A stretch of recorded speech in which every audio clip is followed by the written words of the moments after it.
Hey everybody, Hoosier Jedi here with another review for you. This time talking episode 23 of season 3 of Arrow. And here it is, guys, our big Arrow season finale, and it does not disappoint. It's really, really good stuff. And this is one of those episodes where you look at it and go like, man, did they really get all of this into just 1 hour? But they did, and it really does pay off. So let's just kind of get right into things, and let's start. Let's actually start with kind of some of the stuff they tee up for season 4 with this episode. One thing is we've heard Ra's al Ghul mention previously the name Damien Darhk, and here we learn that Ra's is kind of Ra's is trying to kill two birds with one stone. Secure Oliver as his successor by having him destroy Starling City, and killed Damien Darhk at the same time. And we also get some implications that Damien Darhk, ridiculous though his name is, has kind of had a hand in some of the stuff that's been going on in the previous seasons. And we also have to keep in mind, this guy was in Starling City for a reason. That means there's something in Starling City that Damien Darhk wanted. Now, he got the hell out of town as soon as he found out what was going on. We do briefly get to see some guy who's basically his assistant. Of course, as far as I know, whoever is going to be playing Damien Darhk has not been cast yet, and probably won't be for a while, but I imagine that they'll have that ready for Comic-Con, which is coming up pretty darn soon. So we'll have to see about that.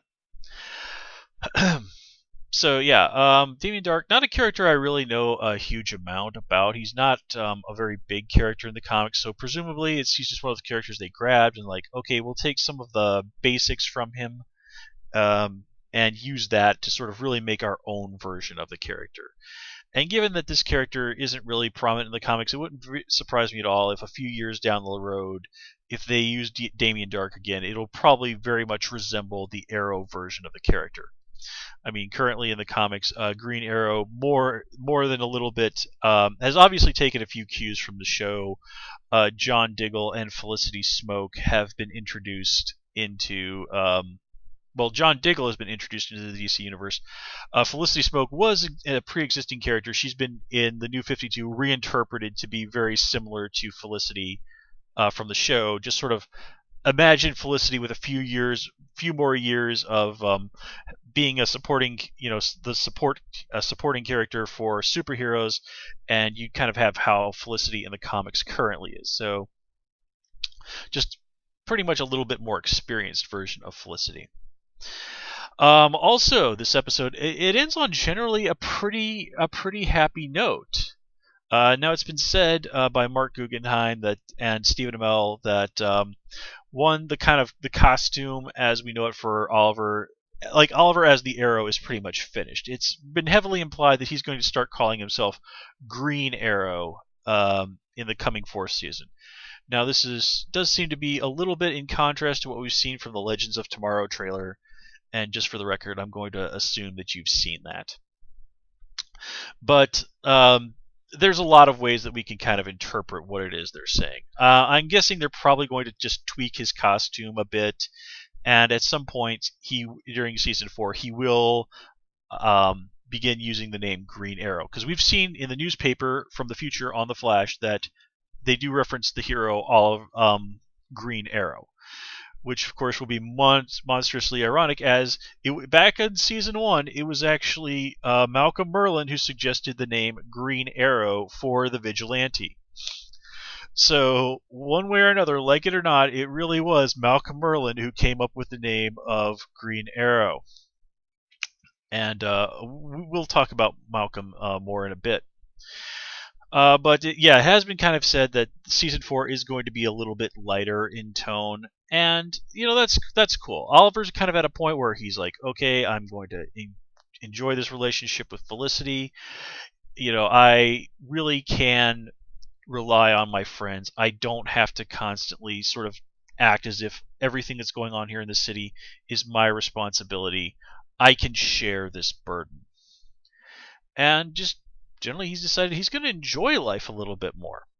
You have to wonder, though, if, ironically enough, Harrison Wells, Eobard Thawne, Reverse Flash might not have had a little bit of a hand in that, because the episode of Flash does take place prior to this episode, and there he has Reverse Flash tells him, "The history books say you live to be 86 years old, Mr. Queen." So if Oliver, you have to wonder if that wasn't in the back of Oliver's mind. Of course, Reverse Flash followed that up with, just as he's about to kill Oliver with his, vibrating hand, "I guess the history books were wrong." I guess the history books were wrong. You have to wonder when Oliver was planning to, kill himself in order to stop Ra's al Ghul, if that wasn't playing somewhere in the back of his mind. But then, he and the Team Arrow save the day, and it's like, hey, I've probably got about another 60 years worth of life left in me. I should enjoy that. I mean, nothing's written in stone, obviously. I think Oliver, while not familiar with time travel, probably understands that. And of course, what does he do? He fulfills his dream and goes off on that big drive with Felicity. Given how often it's been referenced lately in both Arrow and The Flash, probably going to end up in Coast City, I'm guessing. But yeah. I kind of think that covers really everything that I had to say about Oliver this episode. He just, once again, he saves the day, and as TV Tropes did put it, he earns his happy ending. So let's just kind of keep rolling through what's going on with the members of Team Arrow. Again, Felicity, nothing really huge to say about her this episode. It's just that, this is a big culmination for her too. She and Oliver can finally have that relationship that's been building between them for a long time. And her really standing by Oliver and believing in the goodness in him really, really does pay off for the both of them this episode.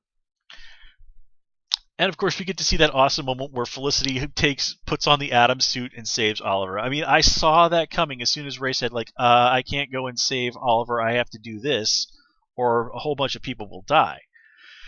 But, it's just one more step for Felicity, who I'm guessing is probably going to become, and as people have speculated for some time, become kind of the oracle of this universe. For a long time in the mainstream DC universe, of course, that was Barbara Gordon who fulfilled that role. But over on the Smallville universe, it was actually Chloe Sullivan who became Oracle. So I think that's a really good fit for her. Felicity is not really an action person. She has received a little bit of training in how to look after herself, but being computer genius girl, that's really where Felicity shines. And it's also been kind of where she's sort of been able to establish her own little rogues gallery consisting of Brother Eye and Bug-Eyed Bandit. So yeah, this is a good place for Felicity. Although I kind of have to wonder, exactly what is going to be the status of Palmer Technologies. I mean, we've all kind of figured out what's going on with Ray there, that he shrunk himself, and we saw that in the Legends of Tomorrow. So presumably everyone thinks he's dead for a while. He turns up on Legends of Tomorrow and he's like, "Hey, I'm actually alive. I was just sort of stuck being really, really tiny for a while." So depending on what exactly happened with the paperwork there, it might actually be Felicity who sort of is able to step in there and maybe kind of help Oliver out financially and technologically there. Maybe resurrect Queen Industries a little bit. But, who knows? It's not really super important. Yeah. Although, the scene with Felicity kind of confronting Oliver about, you were planning to die. Good stuff there. But, we kind of want to focus on the happy aspect side of things here.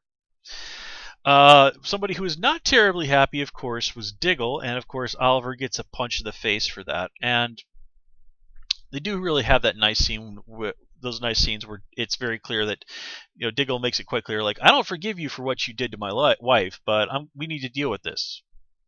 Of course, this makes perfect sense as Lila and Sarah are also in the firing line for this virus. So Diggle not hesitating for a moment to help out makes perfect sense.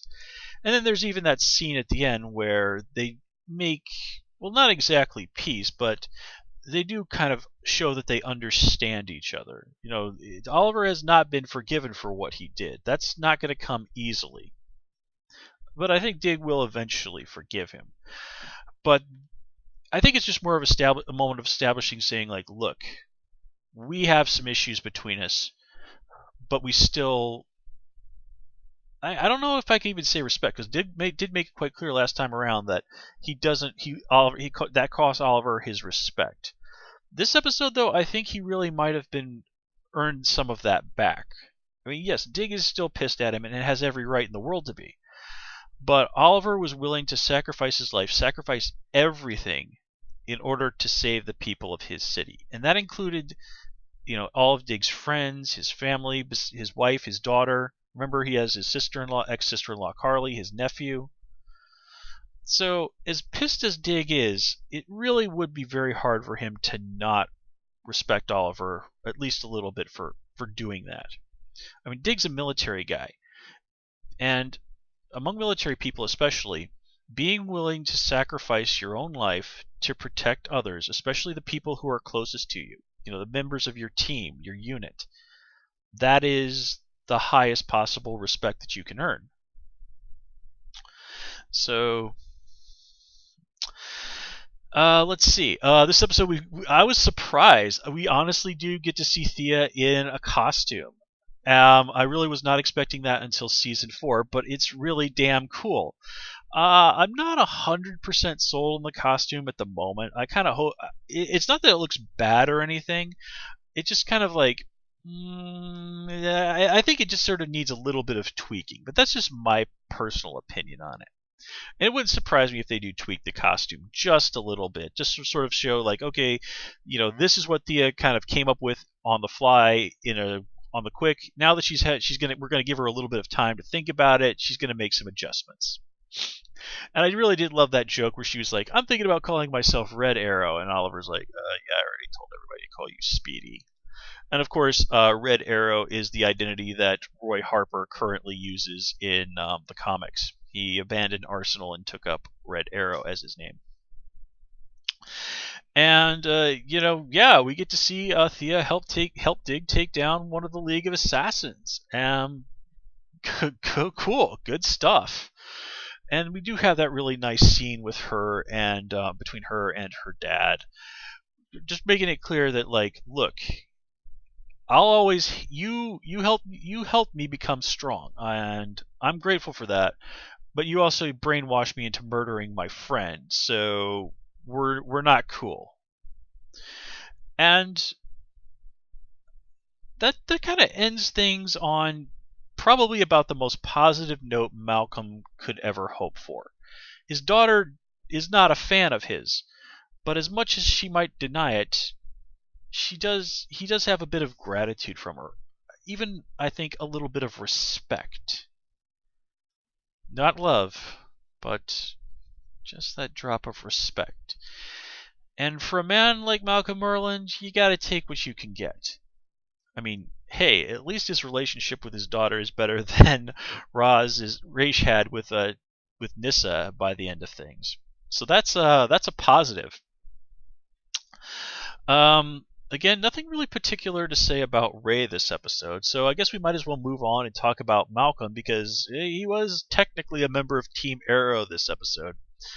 And I was right that Malcolm's act of betraying them was just sort of a way of making sure Raish did not suspect Oliver was trying to play him, and that he was the one who managed to inoculate the other members of the team.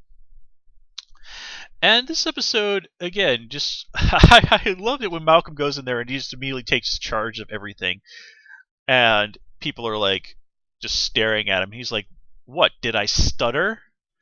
And that's the thing. As much as they hate Malcolm, Malcolm was handling that situation absolutely right. He was doing everything perfectly. He was designating people to the perfect jobs for them for dealing with that situation.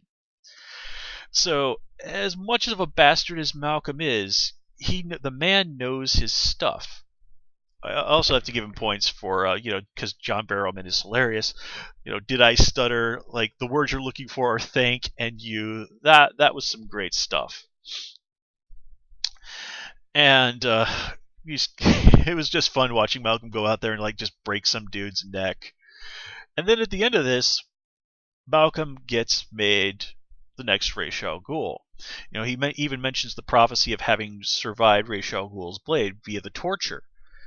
And what I think a lot of people missed is that Malcolm also met the other qualification for becoming Ra's al Ghul, which was to destroy the place that was your home.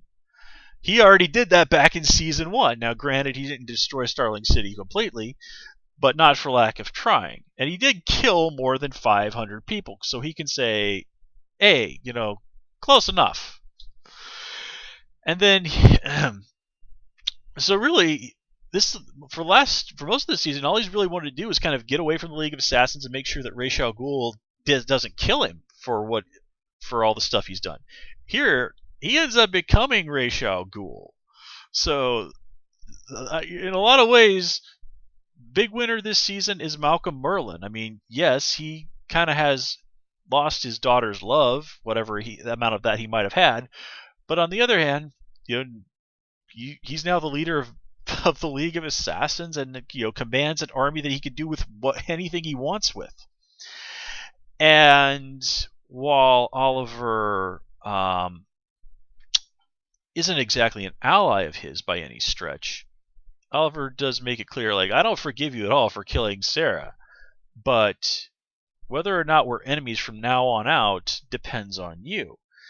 And again, if Malcolm goes in the direction of, I'm going to kill Oliver Queen, or I'm going to screw with him, well, he knows that's just going to make things worse between him and the one person that he cares about.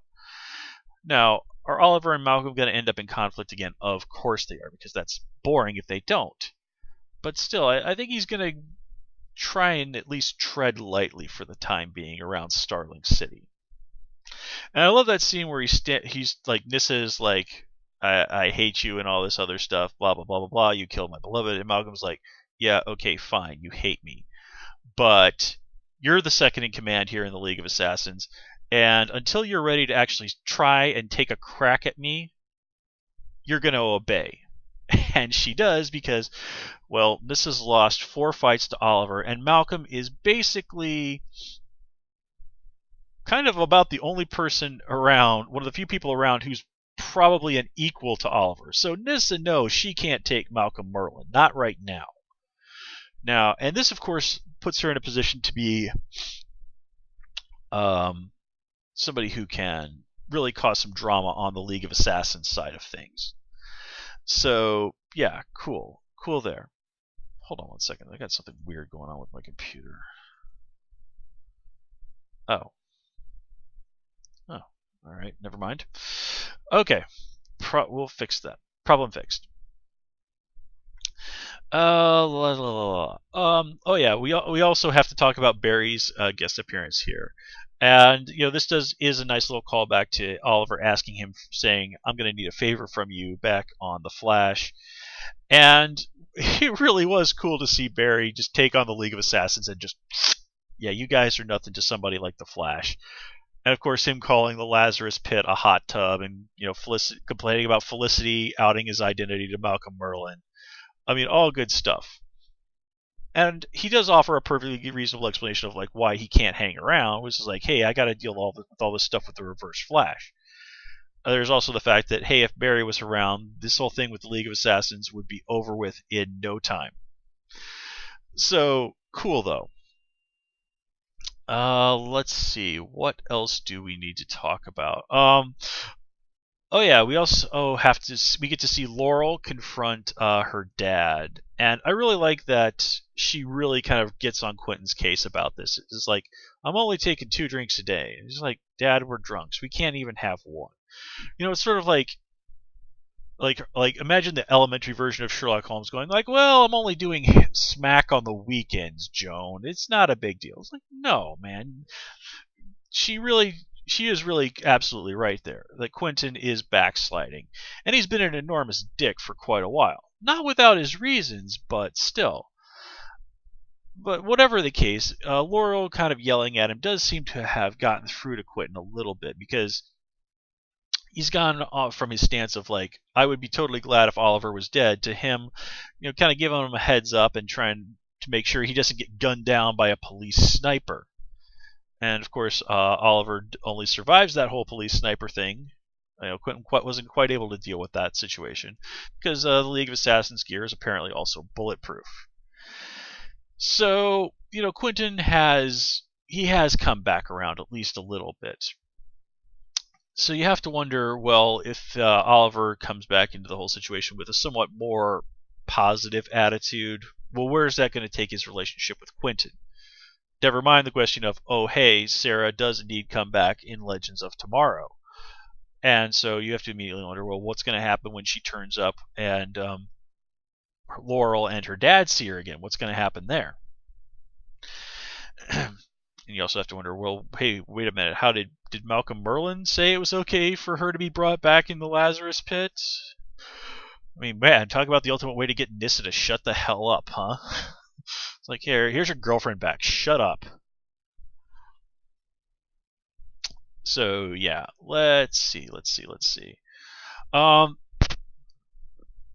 do need to briefly talk about the flashback there. I mean, this is where we really get to see Oliver say, he failed this city for the first time, and apparently Oliver was able to torture a man inches from a door that's opened out on a street where there are lots of people and nobody does anything about this. I mean, granted, all hell's breaking loose, but still, man, you might want to like take the guy you're torturing into the back room, where away from the windows to the street. And then there's that whole thing with Maseo at the end. There's a question of, well, did he kill Shreve as an act of mercy, or was that just him taking a little bit of vengeance for Akio's death? And I kind of lean towards the latter, given he just basically says like, yeah, I'm dead inside. I'm sorry, Tatsu. I have to go. Yeah, nothing really huge to say about Tatsu this episode either. Just sort of, I mean, I do hope they bring her back in season 4, but I don't know. There doesn't really feel like there's a clearly defined role for her at the moment. It's just sort of like, okay, I helped you out. We helped save the city. Now I'm going to go back to my cabin in the middle of nowhere. She is genuinely going to need some sort of real motivation to kind of get out there again, and it doesn't really feel like that's there at the moment. Now, of course, that could change, but I'm having a really hard time picturing what that could possibly be. But I definitely would like to see more of Katana in season 4. So let's see. What else?